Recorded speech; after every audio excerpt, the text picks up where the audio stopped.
इयत्ता 10वीं के मेरे प्रिय छात्रों, कल हमने गिरिधर नागर इस कविता को देखा है और आज हम आगे चलकर आपको एक नए पाठ खुला आकाश पूरक पठन है और उनके लेखक हैं कुंवर नारायण, उनकी ओर जा रहे हैं। तो लेखक जो हैं, ये हिंदी के सर्वश्रेष्ठ लेखक हैं। उन्हें ज्ञानपीठ पुरस्कार भी प्राप्त हुआ है और उन्होंने ऐसे कई प्रसंग यहाँ लिखकर रखे हैं और वो आपके सामने पेश करने की कोशिश की है। तो इस पूरक पठन यानी पाठ की जो विधा है, यह है डायरी। और इस विधा को लेकर उन्होंने लेखक ने उनके जीवन में आए संघर्ष, साहित्य, आत्मचिंतन, जीवन क्रम आदि पर अपने विचार स्पष्ट किए हैं। उन्हें डायरी लिखने का शौक था। जो भी अनुभव आते हैं वो डायरी में लिखा करते हैं। और इस पाठ में उनका क्या कहना है कि हमें दूसरों से वाद विवाद न करके स्वयं संवाद करना चाहिए। दूसरों के साथ वाद विवाद नहीं करना चाहिए, संवाद करना चाहिए। उन्हें डायरी लिखने का शौक था तो वह डायरी लिखते थे और उन्होंने कुछ अनुभव यहाँ डायरी में लिखे आपके सामने दिए हैं। तो उनमें से पहला जो अनुभव है वह है अंदर की दुनिया। दुनिया मतलब विश्व, दुनिया जब अंदर की दुनिया, हमारे अंदर की दुनिया बाहर की दुनिया से कई ज़्यादा बड़ी है। हम उसका विस्तार नहीं करते, बाहर की अपेक्षा उसे छोटा करते चले जाते हैं और उसे बिल्कुल निर्जीव कर लेते हैं। आज़ादी, पूरी आज़ादी अगर कहीं संभव है तो इसी भीतरी दुनिया में ही, जिसे हम बिल्कुल अपनी तरह समृद्ध बना सकते हैं। स्वार्थी अर्थों में सिर्फ अपने लिए ही नहीं, निस्वार्थी अर्थों में दूसरों के लिए भी महत्व रखता है और स्वयं अपने लिए तो विशेष महत्व रखती है। यानी दुनिया, अंदर की दुनिया और बाहर की दुनिया का वर्णन यहाँ किया है। तो बाहर की दुनिया जो है वह सबसे बड़ी दुनिया है और उसका हम विस्तार नहीं कर सकते। बाहर की अपेक्षा उसे छोटा करते चले जा रहे हैं और उसे आज बिल्कुल निर्जीव कर रहे हैं। आज़ादी, पूरी आज़ादी कहीं संभव है। आज़ादी का मतलब स्वतंत्र और एक निस्वार्थी भाव से उन्हें महत्व देना चाहिए और अपने लिए विशेष महत्व रखने की कोशिश की है। और यह जो अनुभव उन्होंने लिया है, अनुभव ले लिया है, पर जो पहला अनुभव है, पहला डायरी में जो लिखान किया है वह उन्होंने लिखा है मकान पर मकान। दूसरा जो उनके डायरी में लिखा हुआ अनुभव है वह क्या है, मकान पर मकान। तो बहुमंजिली जो मकान होती है उसके बारे में उन्होंने लिखा है। जिस गली में आजकल रहता हूँ वहाँ एक आसमान भी है लेकिन दिखाई नहीं देता। उस गली में पेड़ भी नहीं है, न ही पेड़ लगाने की कोई गुंजाइश ही है। मकान ही मकान है। इतने मकान की लगता है कि मकान पर मकान लदे हैं। लंद-फंद मकानों की एक बहुत बड़ी भीड़ जो एक सैकड़ी गली में फंस गई और बाहर निकलने के लिए कोई रास्ता नहीं है। जिस मकान में रहता हूँ उसके बाहर झांकने से बाहर नहीं, सिर्फ दूसरे मकान और एक गंदी तंग गली दिखाई देती है। चिड़िया दिखती है लेकिन पेड़ों पर बैठी या आसमान में उड़ती हुई नहीं, बिजली या टेलीफोन के तारों पर बैठी मगर बातचीत करती या घरों के अंदर यहाँ वहाँ घोंसले बनाती नहीं बनाती दिखती। उन्हें देखकर लगता मानो वे प्राकृतिक नहीं रबड़ या प्लास्टिक के बने खिलौने हैं जो शायद ही इधर उधर खुदक सकते हैं हो या चू चू की आवाज़ें निकल सकती हो। यानी जो भी आजकल ये जो इतने बड़े बड़े मकान हैं और जहाँ से लेकर जा रहे हैं वहाँ बहुत बड़े बड़े मकान हैं और मकान के कारण आसमान नहीं दिखाई देता और जिस गली में उस गली में कोई पेड़ भी नहीं दिखते और पेड़ लगाने की कोई गुंजाइश भी नहीं है, सिर्फ दिखते हैं मकान पर मकान और नंदफंद मकानों की भीड़ वहाँ है। जो सैकड़ी गली है, छोटी सी गली है, उसमें बाहर निकालने का कोई रास्ता नहीं है, सिर्फ मकान ही मकान है। एक गंदी तंग गली दिखाई देती है, चिड़िया दिखती है लेकिन पेड़ों पर बैठी आसमान में उड़ती नहीं दिखती। चिड़िया वहां नजर आती है लेकिन पेड़ पर बैठी चिड़िया, आसमान में उड़ती चिड़िया नजर नहीं आती। बिजली या टेलीफोन के तारों पर बैठी मगर बातचीत करती या घरों के अंदर यहाँ वहाँ घोंसले बनाती नहीं दिखती। नजर आती है टेलीफोन के तारों पर या बिजली के तारों पर, लेकिन वो एक दूसरे में बातचीत करती है ऐसा नहीं नजर आता, या कई घरों में अपने घोंसले बनाती नजर नहीं आता। ये देखकर मानो लगता है कि प्रकृति नहीं है, ये प्राकृतिक नहीं है, प्राकृतिक है नैसर्गिक, प्राकृतिक नैसर्गिक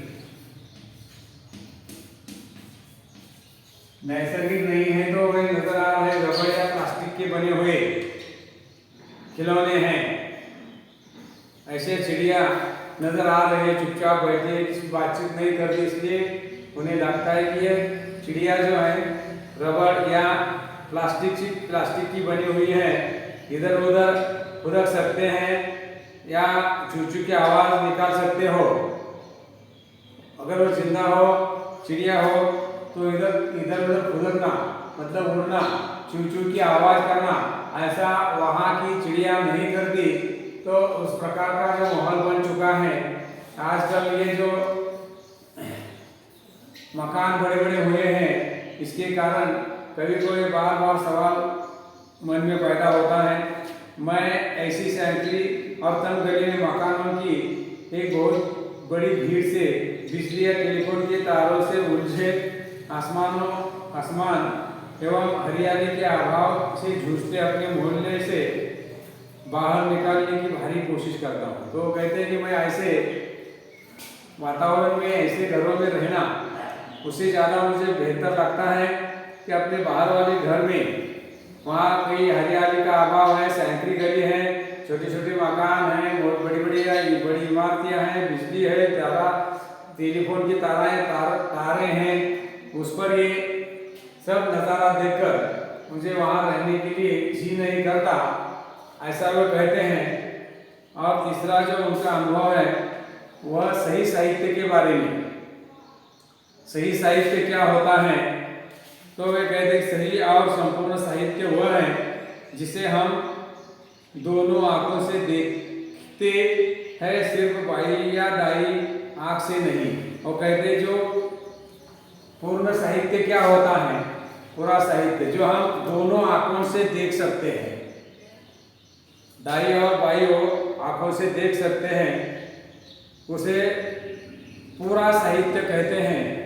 और एक आंख देखती है, दूसरी आंख नहीं देखती, इसे हम पूरा साहित्य नहीं कहते, ऐसा लेखक कहते हैं। आगे का जो उनका अनुभव है, जाने खुदा को, ईश्वर को जानने के लिए, खुदा को जानने के लिए, खुदा मतलब ईश्वर।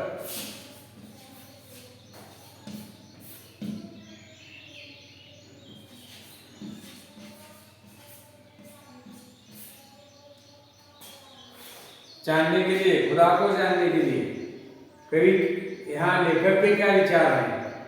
बिल्कुल चुपचाप बैठकर सिर्फ अपने बारे में सोचे, कोशिश करें कि दूसरे या सब कहीं भी उस आत्मचिंतन के बीच में ना आए।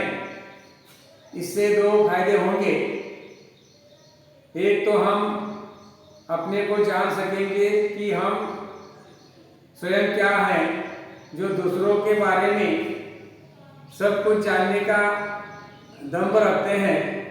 दूसरे हमारे उस हस्तक्षेप से दूसरों की रक्षा होगी, उसके प्रतिक्षण मौजूद रहते हैं। वे अपने बारे में न तो संतुलन ढंग में सोच पाते हैं, न सक्रिय हो पाते। दूसरों की सोच समझ में भी उतना ही भरोसा रखे जिनसे हमें अपनी सोच समझ में है। तो खुदा को जानने के लिए बिल्कुल चुपचाप बैठकर अपने बारे में सोचे, कोशिश करें कि दूसरे या सब कहीं उस आत्मचिंतन के बीच में न आए। अकेले बैठकर आप आत्मचिंतन करें, इसके दो फायदे होंगे। उसके दो फायदे होंगे। एक तो हम अपने को जान सकेंगे, आप अपने को स्वयं को जान सकेंगे और दूसरों के बारे में कुछ जानने का दम रखते हैं। दूसरे के यहाँ हम हस्तक्षेप नहीं करेंगे, दूसरों की सेवा होगी, जिसके प्रतिक्षण मौजूद रहेंगे और उनके बारे में तो संतुलन ढंग से सोच पाएंगे, न सक्रिय हो पाते। दूसरों की सोच समझ भी उतनी ही उस पर भरोसा रखना चाहिए जिनसे हमें अपनी सोच समझ में रखते हैं। उसी तरह दूसरों के सोच समझ में भी भरोसा रखना चाहिए। हर एक के प्रति हमारे मन में सहज सकारात्मक स्वीकृति का भाव होना चाहिए। दूसरा अन्य नहीं, अंतमय है, हमारे ही प्रतिरूप, हमसे अलग या भिन्न नहीं। दूसरों के प्रति हमारे विचार सकारात्मक होनी चाहिए, सकारात्मक भाव होना चाहिए दूसरों के विचारों के प्रति। ये हमारे प्रतिरूप है, हमसे अलग या भिन्न नहीं, सबकी सोचनी चाहिए, सबके प्रति आस्था रखनी चाहिए, ऐसा वे कहते हैं। और आगे का जो अनुभव है उनका, कुछ लोग सोचते होंगे कि आखिर यह क्यों होता है, कैसे होता है कि आदमियों में भी कुछ आदमी बाघ, भेड़िए, लकड़बग्घे, सांप, तेंदुए, बिच्छू, गोजर वगैरह की तरह होते हैं और कुछ कुछ आदमी गाय, बकरे, भेड़, तितली की वगैरह की तरह। ऐसा क्यों नहीं होता कि जिस तरह सारे बाघ केवल बाघ होते हैं, कुछ और कुछ नहीं, या जैसे सारी गायें केवल गायें होती हैं और कुछ नहीं, उसी तरह सारे मनुष्य केवल मनुष्य होते हैं और कुछ नहीं। वह कहते हैं कि आजकल वे सोचते हैं बार बार, आजकल समाज में ऐसे भी आदमी हैं